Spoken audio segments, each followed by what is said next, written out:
Crypto industry की सबसे बड़ी अपडेट जो पूरे वर्ल्ड में है वो यही है कि चाइना में हांगकांग में अभी लॉ मेकर्स एक्टिव हो चुके हैं। वो क्रिप्टो करेंसीज को एक्सेप्ट कर रहे हैं, क्रिप्टो करेंसी प्रोजेक्ट्स को, एक्सचेंजेस को अलाउ करना शुरू कर चुके हैं। इसी के साथ साथ आपको मैं ये एक लिस्ट देने वाला हूँ 10 कॉइन्स जो कि चाइना बेस्ड क्रिप्टो करेंसीज हैं जिनमें सबसे ज़्यादा हमें प्रॉफिट देखने को मिलने वाला है, क्योंकि अभी हांगकांग एक्टिवली काम कर रहा है क्रिप्टो करेंसी प्रोजेक्ट्स को सपोर्ट करने के लिए। अब आपको अगर नहीं पता तो सबसे पहले जब मार्केट में डंप आया था, जब BTC का प्राइस $69,000 के आसपास चल रहा था, तो उसको नीचे लाने का कारण या फिर नीचे किसने लाया, वो सिर्फ चाइना ही था। क्योंकि चाइना ने क्रिप्टो करेंसीज को बैन किया, माइनिंग को बैन किया, एक्सचेंजेस को बैन किया, माइनर्स को चाइना छोड़कर जाना पड़ा। यही कारण था कि क्रिप्टो करेंसी पूरी मार्केट नीचे गिरी। लेकिन अभी उसका बिल्कुल उल्टा होने वाला है, यानी कि अब क्रिप्टो मार्केट ऊपर बढ़ने वाली है। सबसे बड़ा रीज़न वही कि चाइना अब क्रिप्टो करेंसीज को सपोर्ट करने वाला है, और यही कारण है कि मैं आपके साथ लगभग 10 क्रिप्टो करेंसीज शेयर करूंगा जो आपको अच्छा प्रॉफिट देने वाली हैं, क्योंकि वो चाइना बेस्ड क्रिप्टो करेंसीज हैं। जनरली जैसे कि हमें इंडिया में कोई भी पॉजिटिव अपडेट मिलती है क्रिप्टो करेंसीज को लेकर, तो हमें सबसे ज़्यादा प्रॉफिट किस में मिलता है? पॉलीगॉन में मिलता है, पुश टोकन में मिलता है, वजीरेक्स के WRX में मिलता है। सिमिलरली वैसे ही हमें इन कुछ कॉइन्स के ऊपर प्रॉफिट मिलने वाला है, क्योंकि यह कॉइन्स चाइना से बिलोंग करते हैं। तो वीडियो आप सभी के लिए इंपॉर्टेंट होने वाला है अगर आप भी क्रिप्टो करेंसीज में इन्वेस्ट करके बैठे और आप प्रॉफिट की वेट कर रहे हैं। और वैसे भी अगस्त महीना बहुत अच्छा हम सभी के लिए, क्योंकि कई सारी ऐसी पॉजिटिव अपडेट्स हैं, चाहे वो शिबा को लेकर है, चाहे वो रिपल को लेकर है, चाइना को लेकर है, BTC, इथेरियम, कई सारी ऐसी अपडेट्स हैं जो मैं आपके साथ नेक्स्ट वीडियो में भी डिस्कस करने वाला हूं। तो वीडियो को अभी से लाइक कर दो, चैनल पर पहली बार आए तो प्लीज़ सब्सक्राइब करके बेल आइकन दबा लीजिए, ताकि आप तक आने वाली वीडियोस के नोटिफिकेशंस हमेशा पहुंचते रहें। और टेलीग्राम ज्वाइन कर लीजिए, वॉल्फ ट्रेड ऑफिशियल, आप सर्च कर सकते, या फिर आपको लिंक डिस्क्रिप्शन में मिल जाएगा। तो मोस्ट इंपॉर्टेंट चीज़ तो ये है कि जो चाइना का हांगकांग लेजिस्लेटर है, हांगकांग का लेजिस्लेटर जॉनी एनजी, तो उन्होंने इन्वाइट किया है global crypto and bitcoin exchange Coinbase को, ताकि वो ऑपरेट कर सके चाइना में। तो ये बहुत ही बड़ा इन्विटेशन है, चाइना में, चाइना की टेरिटरी में इतनी बड़ी एक्सचेंज को काम करने का मौका मिलने वाला है। अब ऐसा हुआ क्यों है, थोड़ा सा टेक्निकल एक चीज़ आपको बताने वाला हूँ कि कॉइनबेस का भी SEC के साथ तो बन नहीं रही है। तो एक्चुअल में कॉइनबेस बहुत अच्छे ऑपरेशंस रन करता है, अच्छी सर्विसेज देता है US के सिटीजन्स को, लेकिन अभी कॉइनबेस को मूव होना पड़ेगा। एक्चुअल में SEC ने लॉ सूट किया है कॉइनबेस के ऊपर, क्योंकि उन्होंने एक्सचेंज के ऊपर आरोप लगाया कि ये अनरजिस्टर्ड ब्रोकर है, एक्सचेंज है और क्लियरिंग एजेंसी है, यानी कि इन्होंने रजिस्ट्रेशन नहीं करी थी, जिस कारण इसके जो शेयर्स हैं वो भी नीचे गिर रहे हैं। तो ओवरऑल इनका कहना यह है कि एक्सचेंज ने कई सारे फेडरल सिक्योरिटी लॉज को वायोलेट किया है। लेकिन यही सेम झंझट किसके साथ चल रहा था? रिपल के साथ ही। यानी कि रिपल को भी ऐसा बोला जा रहा था कि वो भी एक अनरजिस्टर्ड सिक्योरिटी है जिसको ट्रेड किया जा रहा है, सिक्योरिटीज़ की ट्रांजैक्शन करी जा रही है। लेकिन पिछले कुछ समय के अंदर आपको पता ही होगा कि रिपल ने केस लगभग विन कर लिया, यानी कि जो कोर्ट है, कोर्ट ने जो साथ दिया वो सिर्फ रिपल का ही दिया है। ये बोला कि रिपल ने कोई भी गलत काम नहीं किया है, क्योंकि ऐसी कोई कैटेगरी नहीं बनी है जिससे ये बोला जाए कि रिपल एक सिक्योरिटी था। सिमिलरली जो कॉइनबेस के ऊपर ट्रांजैक्शंस करी जा रही है क्रिप्टो करेंसीज की, तो यहाँ पे SEC का कहना ये है कि सारी की सारी ये क्रिप्टो करेंसीज एक तरीके से सिक्योरिटीज़ हैं, और आपने इन सिक्योरिटीज़ को रजिस्टर नहीं करवाया, आपने अपनी एक्सचेंज को एज ए ब्रोकर या फिर क्लियरिंग एजेंसी भी रजिस्टर नहीं करवाया। लेकिन अभी SEC के पास अक्टूबर 3 तक एक समय बचा है, जिसके अंदर उन्होंने रिस्पांस देना है कॉइनबेस को। यही सबसे बड़ा कारण है कि कॉइनबेस US में नहीं काम कर पा रहा है और चाइना कॉइनबेस को इनवाइट कर रहे हैं। अब यहाँ पे एक और चीज़ देखिए कि कॉइनबेस ने जज को बोला है कि हम उनके विरुद्ध जितने भी सिक्योरिटीज़ एंड एक्सचेंज कमीशन के लॉ सूट लगाए गए हैं उन सभी को डिसमिस कर देना चाहिए, ताकि एक्सचेंज खुल के काम कर पाए। और इसका मेन रीज़न ये भी है कि पिछले कुछ दिनों के अंदर 20% से भी ज़्यादा कॉइन, यानी कि कॉइनबेस के जो शेयर हैं उसके प्राइस में गिरावट आई है, और बहुत बड़ी गिरावट आई है, लगातार गिरावट आती जा रही है। क्योंकि जब भी लॉ सूट होता है किसी भी प्रोजेक्ट के ऊपर, तो हमेशा ऐसा होता ही होता है। अब यही कारण है कि क्यों हांगकांग में कुछ नए रिटेल क्रिप्टो ट्रेडिंग प्रोजेक्ट्स जैसे कि हैशकी, OSL, इनको जगह दी जा रही है। ऑलरेडी मैं यहाँ पे कॉइनबेस की बात नहीं कर रहा हूँ, ऑलरेडी यहाँ पे 2 प्रोजेक्ट्स जो बड़े हैं लोकल डिजिटल एसेट फर्म है हैशकी के नाम से, तो उन्होंने सक्सेसफुली लाइसेंस ले लिया है। और यही अपडेट अगस्त 3 को इन्होंने दी थी कि इनके पास लाइसेंस फाइनली आ चुका है, जो कि हांगकांग के सिक्योरिटीज़ एंड फ्यूचर कमीशन के द्वारा दिया गया है। अब वर्चुअल एसेट ट्रेडिंग करी जा पाएगी हैशकी के द्वारा हांगकांग की सिक्योरिटीज़ लॉ के अंडर, यानी कि अब क्रिप्टो करेंसीज को ट्रेड करना इलीगल नहीं रहेगा। चाइना प्रॉपर तरीके से सपोर्ट कर रहा है, क्योंकि इन्होंने खुद ही लाइसेंस भी दिया है।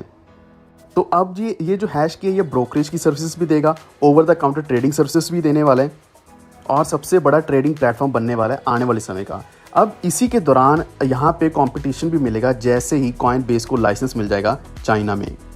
अब यहाँ पे आपको मैंने लाइसेंस बताया, तो यहाँ पे एक्चुअल में 2 लाइसेंस मिले। पहला लाइसेंस तो वही है वर्चुअल एसेट की ट्रेडिंग प्लेटफॉर्म रन करना, जिसको टाइप 1 लाइसेंस माना जाता है। दूसरा जो लाइसेंस है वो है टाइप 7 लाइसेंस, जिससे क्या कि ऑटोमेटेड ट्रेडिंग सर्विसेज दी जाती है इंस्टीट्यूशंस को और इसी के साथ साथ रिटेल यूजर्स को भी।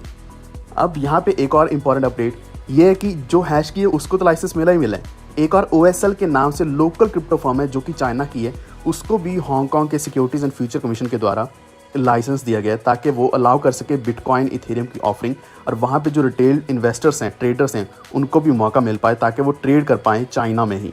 अब सीधा सीधा ये क्लियर हो चुका है कि चाइना में क्रिप्टो करेंसी के लाइसेंस तो मिल ही रहे हैं और क्रिप्टो करेंसी एक्सचेंजेस भी रन होने वाली हैं। इसके पीछे रीज़न क्या है? चाइना अब खुद क्यों चाहता है कि हांगकांग में ऐसे लाइसेंस दिए जाएं? क्योंकि इनको भी फंडिंग चाहिए। बहुत लंबे समय से चाइना जो है वो एक तरीके से बहुत बुरे समय से गुजर रहा है, इकॉनमी इनकी अच्छी नहीं रन हो पा रही है। वहाँ पे बिल्डिंग्स बनी हुई है लेकिन कोई भी रेंट पे करने के लिए रेडी नहीं है, कोई प्लेटफॉर्म फ्लैट्स उनको बाय करने के लिए रेडी नहीं है, तो इनको फंडिंग चाहिए ऑल ओवर द वर्ल्ड, जिस कारण ये अभी $20 मिलियन के आसपास फर्म्स के द्वारा इकट्ठा कर रहे हैं, जिससे सिर्फ बड़ी बड़ी कंपनीज ही चाइना में एग्जिस्ट कर पाएंगी। सिर्फ बड़ी कंपनीज आएंगी क्योंकि वही इतना पे कर पाएंगी। अगर हम छोटी कंपनीज की बात करें तो वो इतना महंगा लाइसेंस ही नहीं ले पाएंगी। लेकिन एक खुशी की बात यह है कि एटलीस्ट ये जो कंपनीज आएंगी, ये जितनी भी क्रिप्टो एक्सचेंज फर्म्स आएंगी, ये धीरे धीरे जैसे ही ऑपरेशंस रन करेंगे तो चाइना में एक पैसा जनरेट होना भी शुरू हो जाएगा, जो कि चाइना बहुत लंबे समय से मिस कर रहा था, और इसका ओवरऑल इम्पैक्ट पड़ेगा पूरी क्रिप्टो इंडस्ट्री को, यानी कि जो क्रिप्टो की वॉल्यूम है वो बढ़ने वाली है। अब आज से 1-2 दिन पहले आपको ये भी बताया था कि दुबई में भी वहाँ पे भी लाइसेंस दिया जा रहा है, बाइनेंस को सबसे पहला लाइसेंस मिला है, तो दुबई में भी बहुत ज़्यादा ट्रेडिंग होगी। अब दुबई में और चाइना, हांगकांग, इन दोनों जगहों पे जैसे ही यहाँ पे ट्रेडिंग वॉल्यूम ज़्यादा से ज़्यादा आएगा तो ओवरऑल मार्केट कैप जो है वो $3 ट्रिलियन तक पहुँच सकता है पूरी क्रिप्टो करेंसी मार्केट का। इसी के साथ जो हैश की कंपनी है वो रेज़ करने वाले $100 मिलियन अपनी नई डिजिटल एसेट फंड्स के लिए, और ये सारा का सारा पैसा कहाँ से आएगा? ये पूरा का पूरा चाइना से ही आने वाला है, और ये इन्होंने टारगेट रखा है कि ये 1 सितंबर तक करने वाले हैं।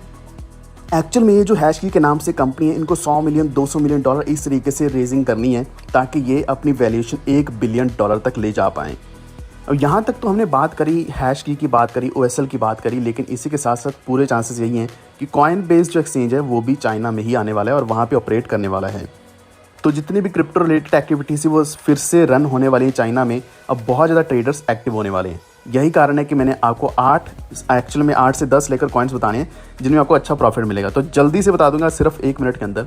तो आप नियो कॉइन बाय कर सकते हैं जो कि $8-8.5 के आसपास चल रहा है। NEO आप सर्च करना, तो ये कॉइन आप बाय कर सकते हैं क्योंकि चाइना बेस्ड क्रिप्टो करेंसीज है। इसी के साथ है कॉन्फ्लेक्स जो कि CFX के नाम से, ये 17 सेंट के आसपास चल रहा है। ये भी बहुत सस्ता कॉइन है, यानी कि अगर आप यहाँ पे बाय करते हो तो कुछ ही डॉलर्स में काफ़ी सारे कॉइन्स आ जाएंगे।